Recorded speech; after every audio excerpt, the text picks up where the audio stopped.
যে প্রশ্নটা উঠতে শুরু করলো সেটা হচ্ছে যে whether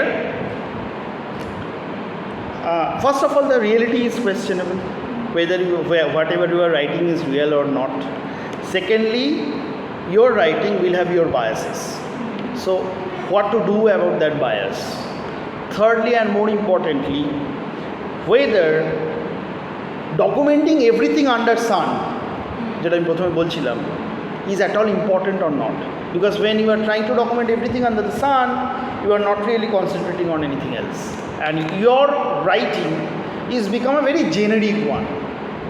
And a general idea about a people. And who should be an anthropologist? The one who is living there? That is also a question. That is also a question. He will only write those things because he has the best knowledge of it. Yeah. Because he has no other biases in that form. Yeah. If we talk about like, अगर मैं किसी एक घर में पली बड़ी and then I go to some other place, I will always compare things. Exactly so. That's the thing that we will do. And if I just don't go to any other places, we just write about our own. Right. So the second question is, why don't you write about own culture? Why do you need to spend so much of government's money to go someplace else and then write? And then write something which may be false. Right. So exactly so. So these are the questions which almost plagued anthropology for at least a decade. So then a new generation of anthropological fieldworks started to emerge. So what they did, they first of all did an excellent account on self-reflexivity. So before writing culture, before this post-Malinowskian phase, people were using natural scientific philosophy. Natural science की तरह उसका philosophy था. Natural science का philosophy क्या है? It's like objectivity.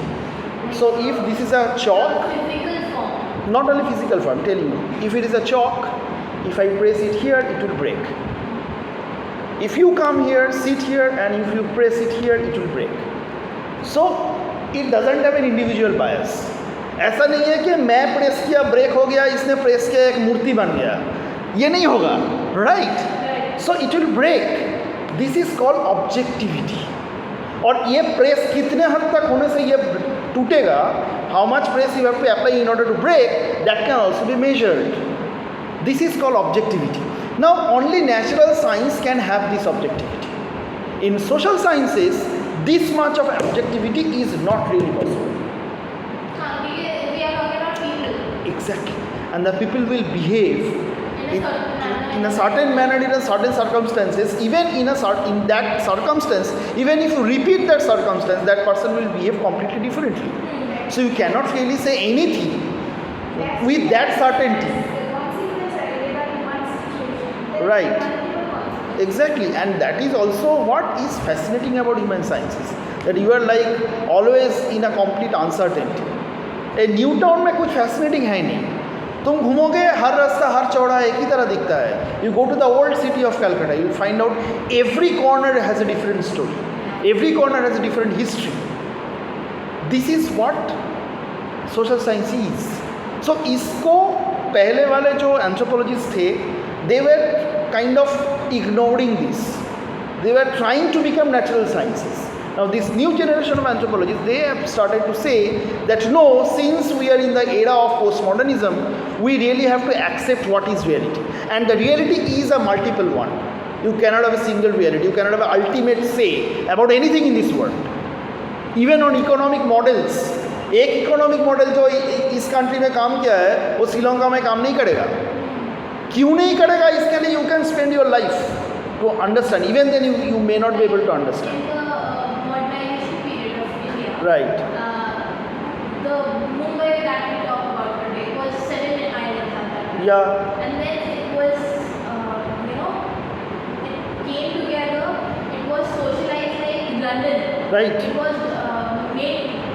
They were making it like London, like dominoes, domino building, which we call nowadays stalls. Exactly. Now what happened is, where in London the population was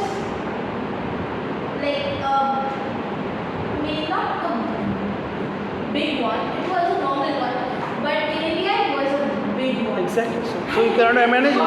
They didn't thought about the population because of the construction. People came like flooded there, and they didn't have any place to live. They lived in a one box. They lived 20 people.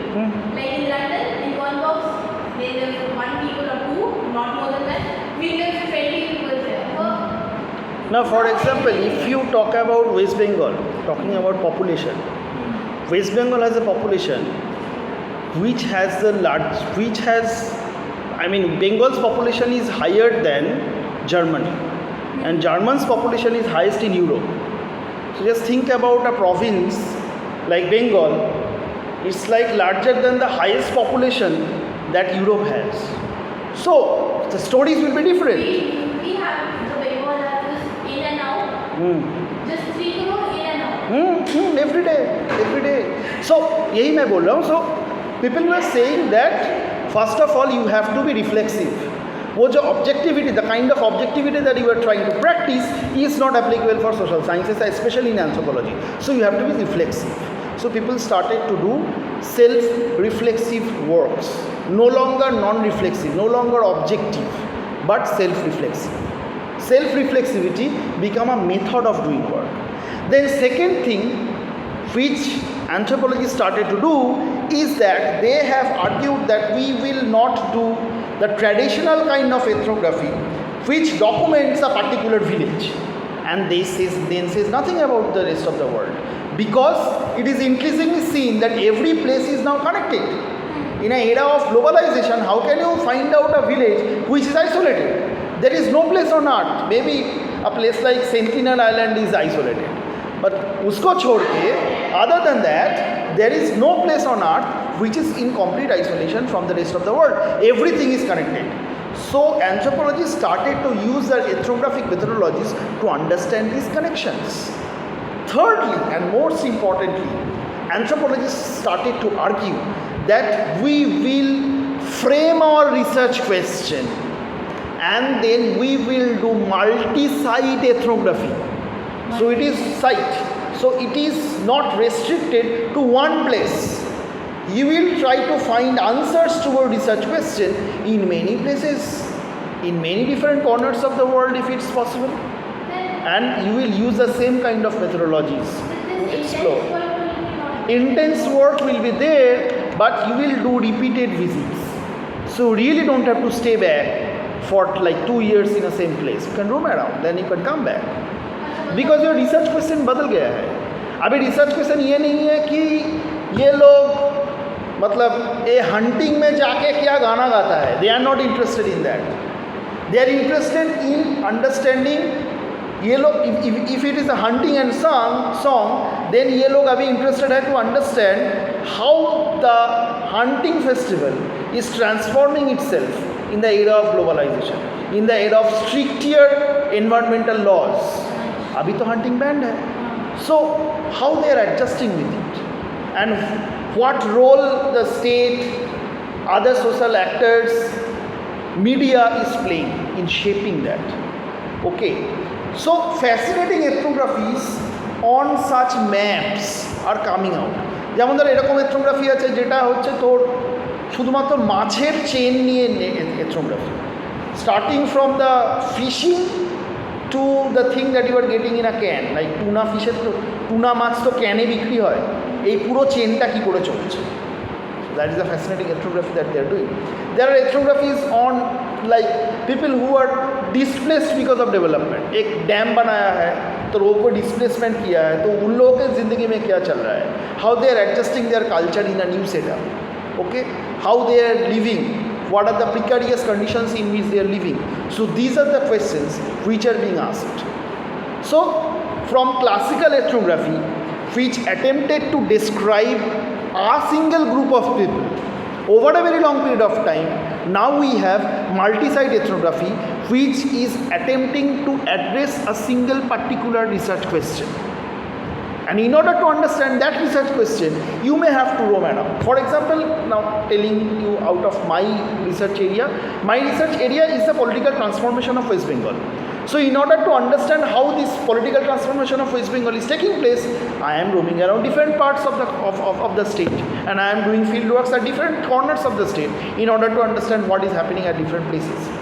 And based on the entire data, I am giving an argument how political culture is changing in West Bengal from the left era towards the right era. Okay. You are arguing with someone, right? Sorry? You are arguing with someone. I am? Argument, Yeah. the debate, Yeah. going on, with against and for. Yeah. So you are in for. For what? For of the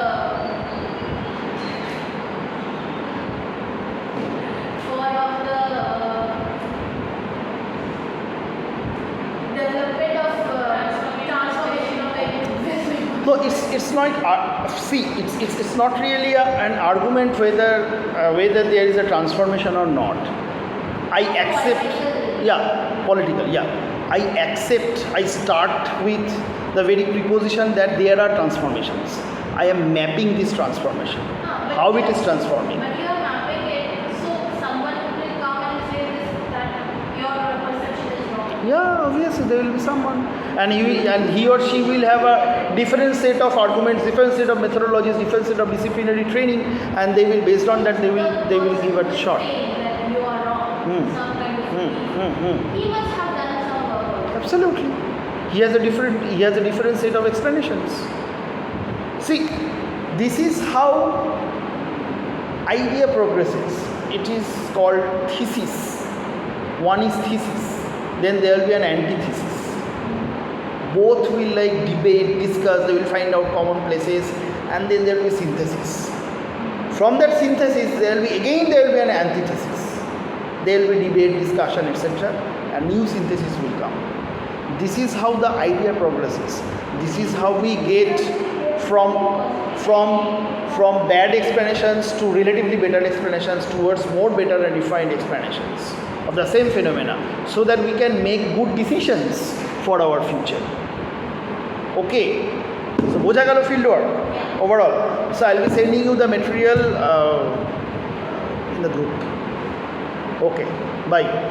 এবার Moumita ma'am class নেবে। আমি আজকে practical শুরু করলাম না, since Sneha is not coming, but জেনে নাও স্নেহা